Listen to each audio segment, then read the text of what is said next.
I'm a certified technician. I've already removed all the screws from the panel with this screwdriver. Links are in the description down below, and the pry tool to loosen the panel. If you're not sure how to do these ahead of time, then you can look up a disassembly video or look at your computer's manual. But let's focus on the motherboard removal process. Okay, so first thing you do is we have to detach the power from the motherboard. This is the most important and essential activity. I'm going to grab the two little tabs, I'll zoom in here, from the side, and I'm going to pull back, being careful not to handle the motherboard too much, just like so. Because you don't want any power, because you don't want to make a connection that's not there and perhaps short out your motherboard. I'm taking out the battery, and now I'm going to immediately go ahead and start unplugging all the plugs. That particular battery did not have any screws in it, so it just pulls right off. Okay, I'm going to go ahead and unplug it, and I'm going to pull this little flap up, pull it down on the ribbon cable, and I'm just going to keep going like this, pulling up the little flaps and pulling out the ribbon cable. Be careful with those little flaps on those connections because they can be rather fragile. And I'm going to keep going like this. These large ribbon cables sometimes are kind of taped down, so be aware of that. Like this one, I'm going to grab it from underneath and pull. There we go. And I'm going to keep going here. Unplugging it. Now this particular kind of port, I'm going to show you here, right here, it opens unlike this one from the back. These I find break a little bit easier, so be especially careful. So go ahead, pull it up, and then I'm going to pull the ribbon cable out, and then we will see the solid state drive that's underneath. Now I'm going to go ahead and I am going to detach this. Okay, so I'm going to take this screw off of this solid state drive, like so. And as you notice, everything I handle from the edges because it's really what's recommended, because you don't want to handle components too much. That's how you short things out. That's how the oils on your fingers can cause problems for the components. They really need to be dry and handled a certain way. Okay, so next, I'm removing the screws from the heat sink.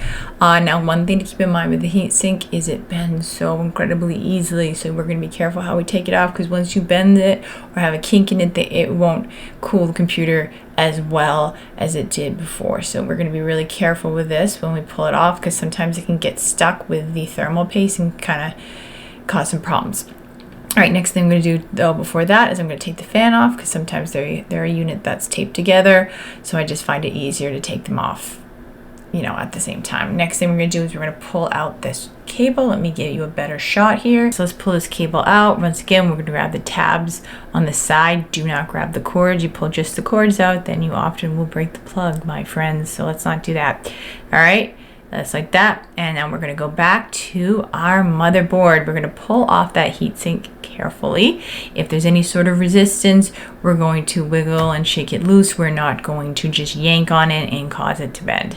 As you can see, it came off nice and easy, so that was not an issue. Next thing we're going to do is we're going to finish taking off some ribbon cables, and this is what the heatsink look like. All right, now let's get to it. Same thing, more cables we're going to pull off. Those are your Wi-Fi antennae, so now those are off. And now I'm going to once again pull up that back flap, being careful not to break it because I find them to be the most fragile. I'm going to grab the tab. This one's a little glued on, so I'm going to have to kind of get it a little loose. There we go. All right, let's keep going. Let's undo this LCD cable, being careful not to bend it. If you break them at all, they're very unforgiving. So just like that, I'm going to do it again so you can get a better shot here. There you go. And now we're going to finish removing the screws. So, and once again, the screwdriver, not sure if I mentioned this, that I'm using this particular video is in the description down below. So is the pry tool. So if you need an exact one, I put a set there that this screw comes in, and it works really well for computer repair.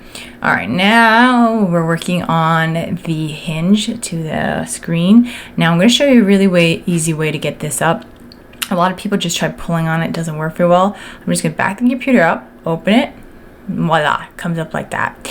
So that's the way easier way to do this. And then there's one last screw, and then we are good to go.